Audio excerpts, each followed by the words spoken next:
everyone. Back to go over some revisions we've made with Escape from the Zook over the last few weeks, and I'm excited with the progress. There's still a lot to do, but I'm here to show off what we have for now. So we have a start screen, pretty much very similar to what we had last time, just the buttons have been quite reduced in size just so you can get more of the background. We also leave space for other things that we intend to add in the future. So let's jump right in.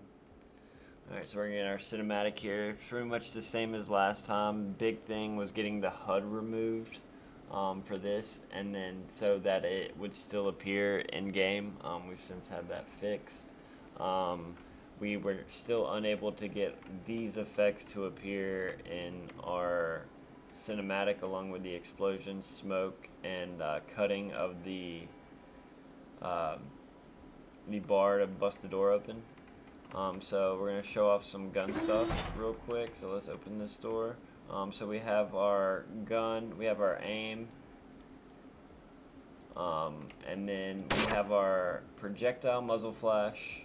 We had the muzzle flash last time, but we tinkered with our projectile and also added in the impact emitter just to give it some feel.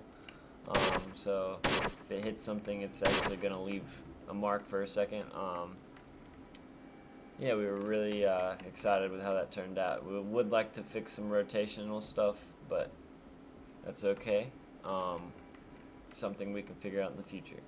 So we also have our secondary attack, shoulder-mounted rocket that was very exciting to get finished up.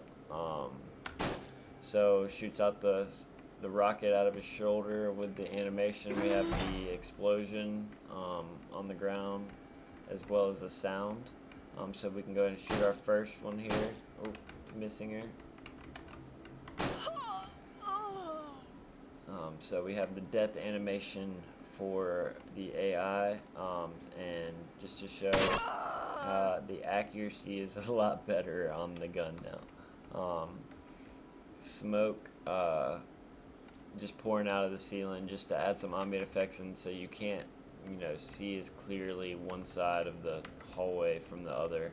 Leaves room to add the AI in a more strategic way, and makes the fight in this corridor just a little bit more interesting. So the center point of the map, we did have an AI roaming through here, but we're having some difficulties with some static meshes, so they're just kind of disappearing before we get here. But we did add the fire in here with smoke that is actually pouring up into the stairwell, just to break line of sight. I think it's important to break line of sight, and so you're not being able to see everything that you're doing. It adds some suspense to the level. So let's go ahead and pick up our key card here, go down. Hopefully our boss lady is still in there. We added some more static meshes here. Some ambient effects as well, if you've noticed, and there she went. Should have just ran straight through. But yes, so she has her death animation as well. A goal was to add the second character. We didn't get to it, but that's something we can add. I look forward to adding that in the future.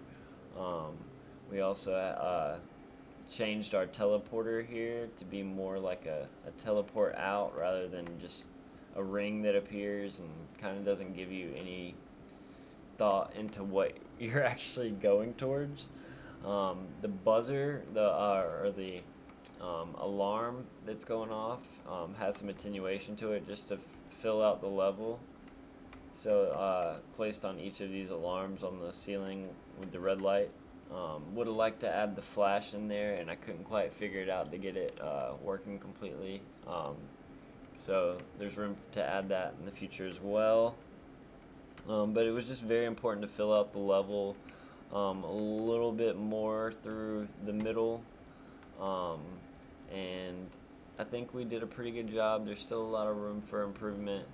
We could add more obstacles and places for cover. But I think that this is a good foundation for what we wanted to make with our third-person game here. So just want to thank y'all for watching, and please tune in the future for any more updates. Thank you.